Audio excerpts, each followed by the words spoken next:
और आइए शुरू करते हैं सिलसिला दनादन खबरों का।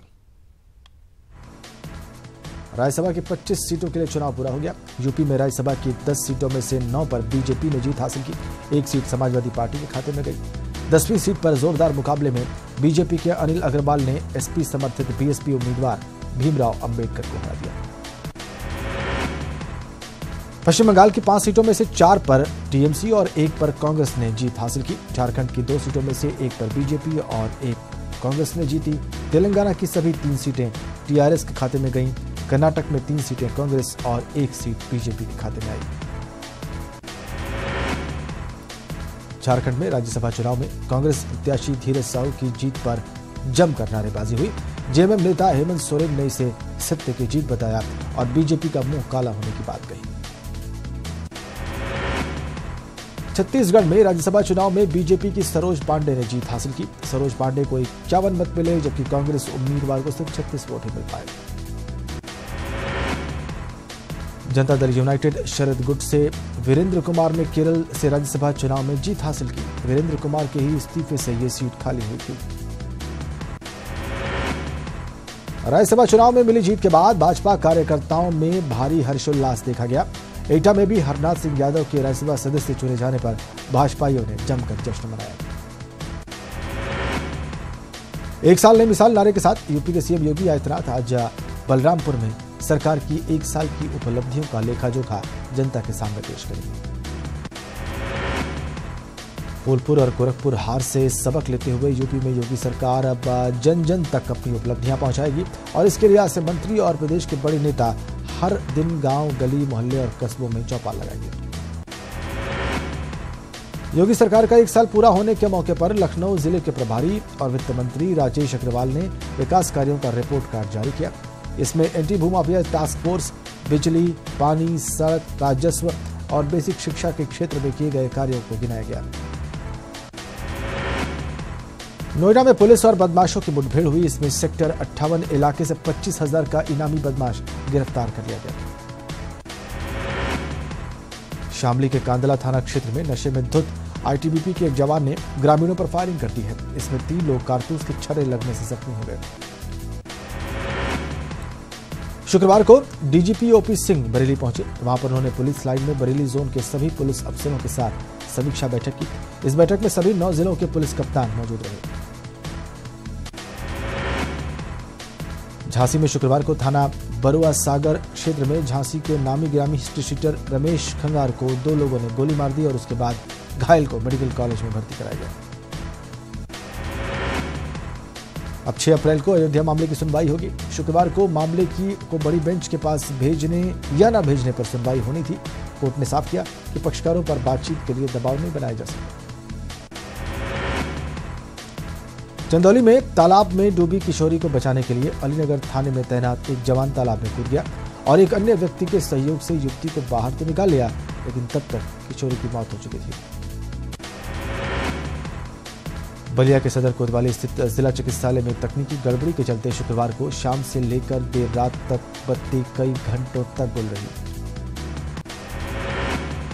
सोनभद्र के रघुनाथपुर प्रारंभिक स्कूल में करीब 20 लड़कियां अचानक बेहोश हो गईं। उन्हें अस्पताल पहुंचाया गया, लेकिन परीक्षण में किसी तरह की शारीरिक बीमारी का पता नहीं चला।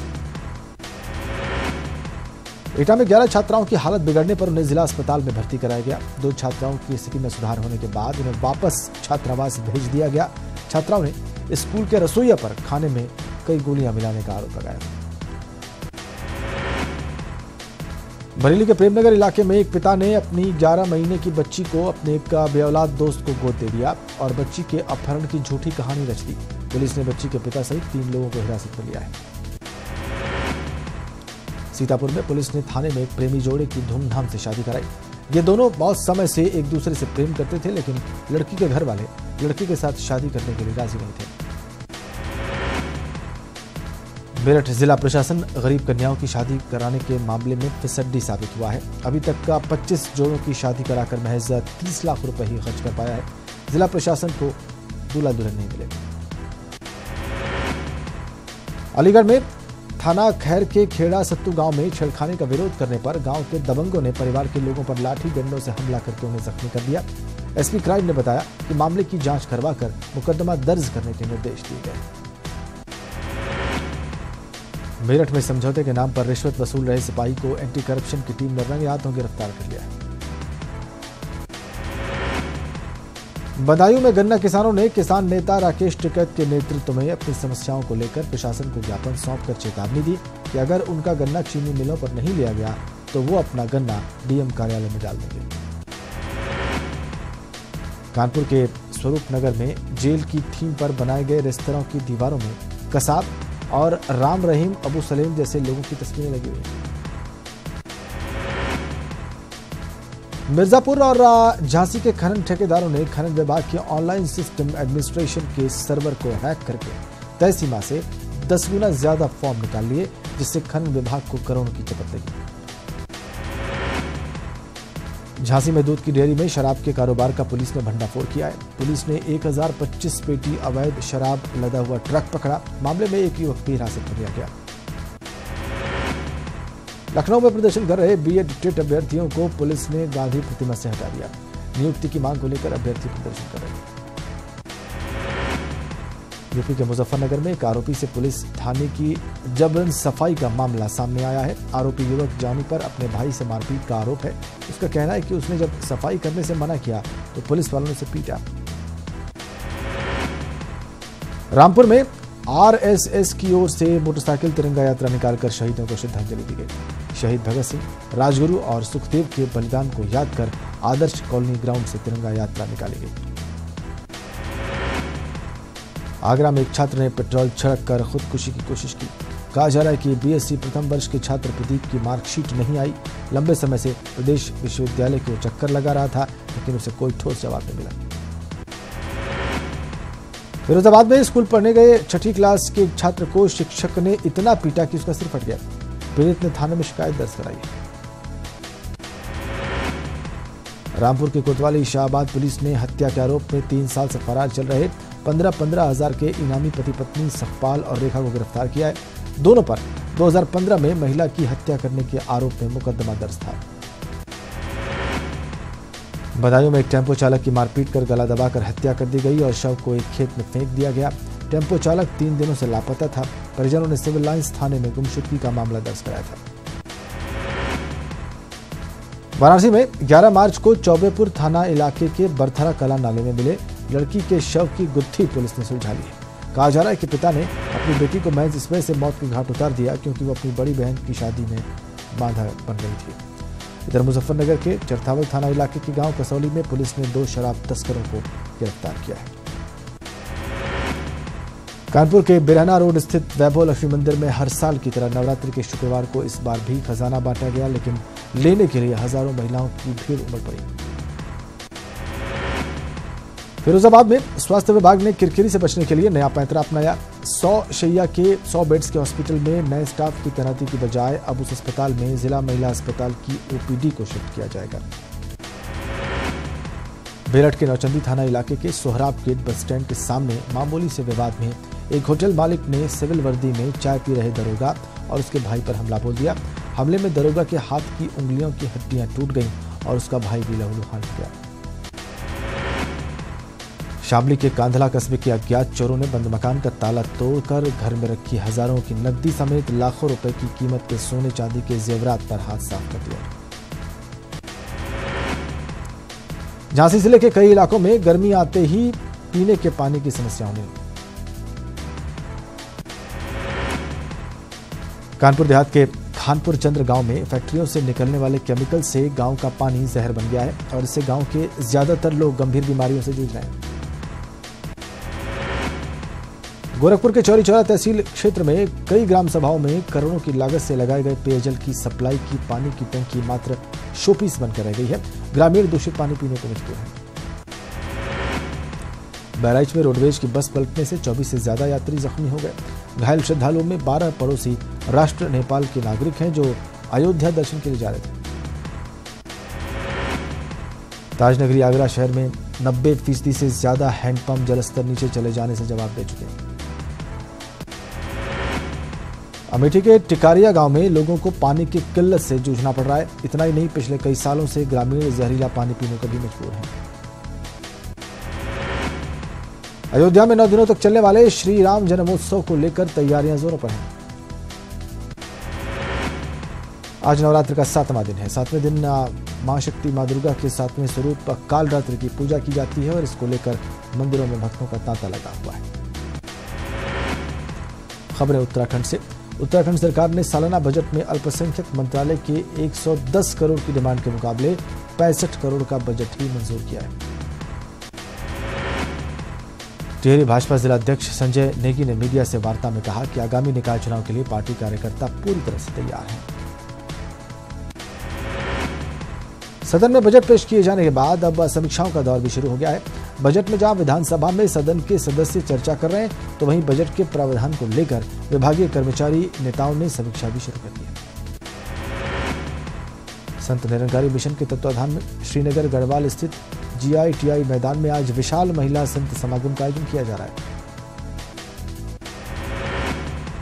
टिहरी जिले में नगर पंचायत में शामिल किए जाने के विरोध में आपत्तियों के निस्तारण के लिए डीएम ने कलेक्ट्रेट सभागार में ग्रामीणों की आपत्तियों को सुना। बागेश्वर में निकाय विस्तारीकरण को लेकर दर्ज आपत्तियों पर डीएम रंजना राजगुरु की मौजूदगी में गठित समिति के समक्ष जन सुनवाई हुई। विस्तारीकरण के संबंध में 12 ग्राम पंचायतों में से कुल 95 आपत्तियां दर्ज हुई हैं। किसानों के लिए सब्सिडी कोटे से निकली यूरिया की खेप का प्लाईवुड फैक्ट्री में इस्तेमाल करने पर उधम सिंह नगर के जिला कृषि अधिकारी ने पंतनगर सिडकुल क्षेत्र की शिरडी इंडस्ट्री समेत 4 कंपनियों के खिलाफ मुकदमा दर्ज करा दिया। टिहरी जिले में गांव को नगर पंचायत में शामिल किए जाने के विरोध में लंबगांव, चमियाला और चंबा क्षेत्र के कई गांव के ग्रामीणों ने कलेक्ट्रेट में शासन प्रशासन के खिलाफ विरोध प्रदर्शन किया। रामनगर की बदहाल चिकित्सा व्यवस्था से नाराज कांग्रेस कार्यकर्ताओं ने शुक्रवार को अस्पताल परिसर पर धरना दिया। उनकी मांग है कि जल्द से जल्द रामनगर अस्पताल में डॉक्टर्स की नियुक्ति की जाए। MBDA ने मसूरी के गनहिल मार्ग पर एक अवैध निर्माण के खिलाफ बड़ी कार्रवाई की। 1-2 मंजिला भवन को प्राधिकरण के अधिकारियों ने सील कर दिया। हरिद्वार की राजाजी टाइगर रिजर्व की हरिद्वार रेंज की दुधिया सेक्शन में कल बरामद हुए गुलदार की खाल और हड्डियों के मामले में नया मोड़ आ गया है। वन महकमे के अधिकारियों ने राजाजी टाइगर रिजर्व के भीतर शिकार की संभावना से इनकार किया है। नैनीताल में हाईकोर्ट के पास जंगलों में भीषण आग लग गई। जंगल में लगी इस भयानक आग के चलते हजारों की वन संपदा जलकर खाक हो गई। मसूरी के कैमल बैक रोड के निकट स्थित जंगल में 1 दर्जन से ज्यादा हरे पेड़ों को कुछ लोगों ने काट डाला। शहर के बीचों बीच काटे गए पेड़ों को लेकर वन विभाग की कार्यप्रणाली पर सवाल खड़े हुए हैं। पिथौरागढ़ की गोरी नदी में चल रहे अवैध खनन पर पुलिस प्रशासन का डंडा चला है। मदकोट के पास छापेमारी करते हुए पुलिस ने 2 JCBs, 2 पोकलैंड और 2 ट्रक सीज कर दिए। छात्र संगठन आइसा और AIDSO ने भगत सिंह, राजगुरु और सुखदेव की शहादत दिवस पर श्रीनगर गढ़वाल में विभिन्न कार्यक्रमों का आयोजन किया। शहीदों के 87वें शहादत दिवस पर वामपंथी छात्र संगठनों ने गढ़वाल विश्वविद्यालय में अलग अलग कार्यक्रमों का आयोजन किया। नैनीताल हाईकोर्ट बार में भगत सिंह, सुखदेव और राजगुरु को याद किया गया। इस दौरान कई अधिवक्ताओं ने कहा कि भगत सिंह के विचारों से नई पीढ़ी को अवगत कराए जाने की आवश्यकता है। यमुना घाटी के खरसाली गांव में यमुना जन्मोत्सव के मौके पर यमुना का जन्म उत्सव धूमधाम के साथ मनाया गया। खरसाली गांव में स्थित शनिदेव मंदिर परागढ़ में यमुनोत्री तीर्थ पुरोहितों के साथ साथ आसपास के ग्रामीणों ने इस जयंती को मनाया। चंपावत में बेरोजगार संगठन के युवाओं ने गौरल चौड़ मैदान से रैली निकालकर अपना विरोध दर्ज किया और साथ ही संगठन ने डीएम के माध्यम से मुख्यमंत्री और प्रधानमंत्री को ज्ञापन भेजा। नैनी झील को बचाने के लिए सिंचाई विभाग ने काम शुरू कर दिया है। विधानसभा बजट में 5 करोड़ झील के पुनर्जीवीकरण कार्य के लिए स्वीकृत किए गए हैं। हल्द्वानी के गौलापार इलाके में पूरे नैनीताल जिले का कूड़ा फेंकने को लेकर शुक्रवार को इंदिरानगर और बनभूलपुरा के लोगों ने ट्रंचिंग ग्राउंड के सामने प्रदर्शन किया। उनका आरोप है कि ट्रंचिंग ग्राउंड से आने वाली बदबू और हवा के कारण पूरे इलाके में बीमारियां फैल गई। टनकपुर टू पिथौरागढ़ बन रही अलोईदर सड़क में लगातार मानकों की अनदेखी की जा रही। काम कर रही कंपनियों और NH के अधिकारियों की यह अनदेखी सफर करने वाले राहगीरों के लिए परेशानी का सबब है। आर्थिक तंगी से जूझ रहे उत्तराखंड परिवहन निगम के कर्मचारियों पर एक बार फिर वेतन का संकट आ खड़ा हुआ है। संविदा कर्मचारी हों या फिर नियमित कर्मचारी, किसी को फरवरी महीने से वेतन नहीं मिला है और इसके कारण उनको आर्थिक परेशानियां हो रही हैं। रुड़की के डीएवी कॉलेज में बीएससी और एमएससी के छात्र छात्राओं ने कॉलेज गेट पर जमकर हंगामा किया। उनका आरोप है कि कॉलेज प्रबंधन की मनमानी के चलते छात्रों को परीक्षाओं में नहीं बैठने दिया जा रहा। फायर सीजन के दौरान वन विभाग के कर्मचारी सरकार के खिलाफ मोर्चा खोल चुके हैं।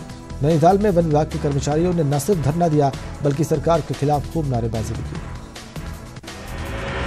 भारत दौरे पर चल रहे जर्मनी के राष्ट्रपति फ्रैंक वॉल्टर आज पीएम मोदी से मुलाकात करेंगे। इस दौरान दोनों नेताओं के बीच व्यापार और निवेश को लेकर बातचीत होगी। बीजेपी अध्यक्ष अमित शाह आज असम के दौरे पर हैं। शाह वहां पार्टी सांसदों, विधायकों और कार्यकर्ताओं से मुलाकात करेंगे और बूथ अध्यक्षों के सम्मेलन को संबोधित करेंगे। कांग्रेस अध्यक्ष राहुल गांधी आज से 2 दिन के कर्नाटक दौरे पर जा रहे हैं। वो वहां मैसूर और मंड्या का दौरा करेंगे और विधानसभा चुनाव के लिए प्रचार करेंगे।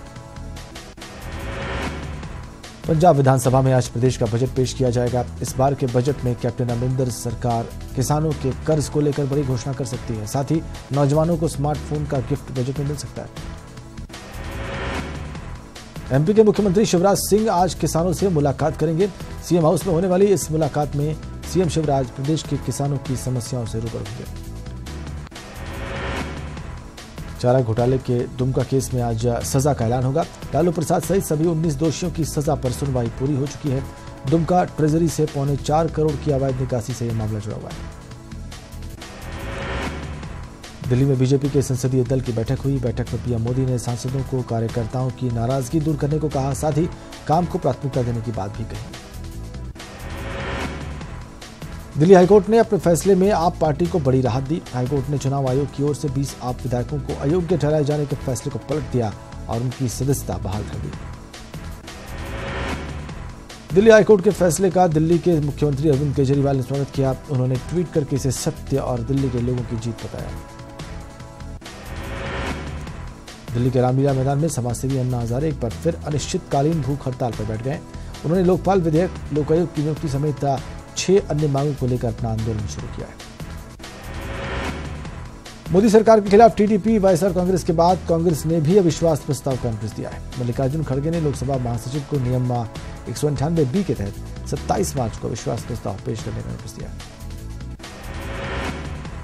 SC/ST एक्ट में फौरन गिरफ्तारी न करने के सुप्रीम कोर्ट के आदेश के बाद कांग्रेस ने विरोध प्रदर्शन किया। उन्होंने संसद परिसर में गांधी प्रतिमा के सामने प्रदर्शन किया और सरकार से इस मामले में रिव्यू पिटीशन दाखिल करने की मांग की।